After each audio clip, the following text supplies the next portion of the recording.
तपस्या एक अलग चीज है।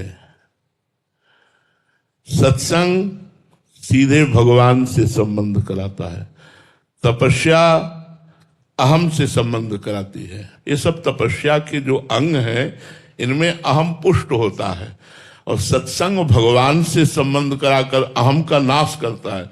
इसलिए हजारों वर्ष तपस्या की जाए तो अहम तो नष्ट नहीं हुआ ना। और यदि बड़े महापुरुषों का संग मिल जाए तो आधे पल में अहंकार का नाश कर दें, अहंकार को भगवान के चरणों में समर्पित कर दें।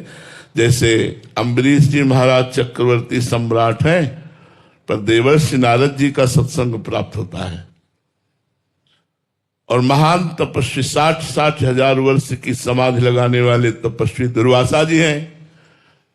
तो देखो, बेमतलब में जाकर एक महाभागवत को सता रहे हैं, बेमतलब में जाके केवल उनका यश सुना तो ईर्ष्या प्रकट हो गई, हो गए और पूरी कथा है, कृत्या उत्पन्न कर दी मारने के लिए। ऐसे निरपराध महाभागवत को कष्ट देने की बात आ गई, तो ये तपस्वी की हालत है।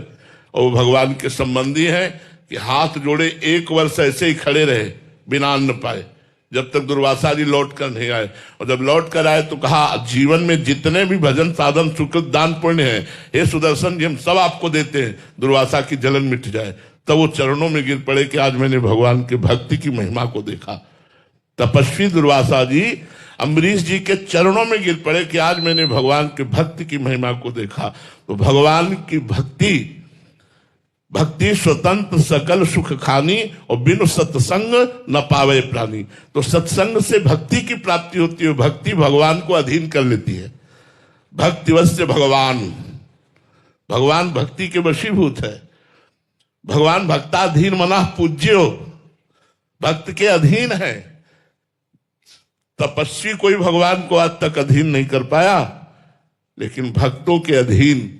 भक्तन पाछे यो फिरे जो बछड़ा संग गाय, जैसे बछड़ा को आगे लेके चलो तो गाय रमाती हुई आए, ऐसे जहां भक्त जाता है उसके पीछे पीछे भगवान। यहां तक कि जहां मेरा भक्त चरण रखे वहां रखूं मैं हाथ, पीछे पीछे मैं फिरूं कभी न छाड़ू साथ। यहां तक कि भक्तों की चरण रज लेने की भगवान आकांक्षा करते हैं।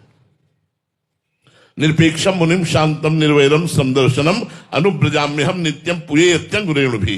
जो निरपेक्ष है, मुनि है, शांत है, निर्वैर है, समदर्शी है, ऐसे भक्त के पीछे पीछे भगवान डोलते हैं कि उनकी चरण रज हमारे ऊपर पड़ जाए। तो तपस्या और भक्ति बहुत अंतर है। तपस्या अहम ग्रह उपासना है, भक्ति दैन्य उपासना है। और भक्ति का प्रादुर्भाव सत्संग से होता है, इसलिए सत्संग की समानता में तपस्या कुछ नहीं है।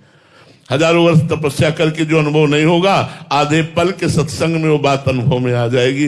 इसीलिए तात स्वर्ग अपवर्ग सुख धरी तुला एक अंग, तूल न ताहि सकल मिली, जो सुख लव सत्संग। लव मात्र के सत्संग से जो मिल जाएगा वो स्वर्ग और मोक्ष में भी नहीं है, ऐसा वर्णन आया है।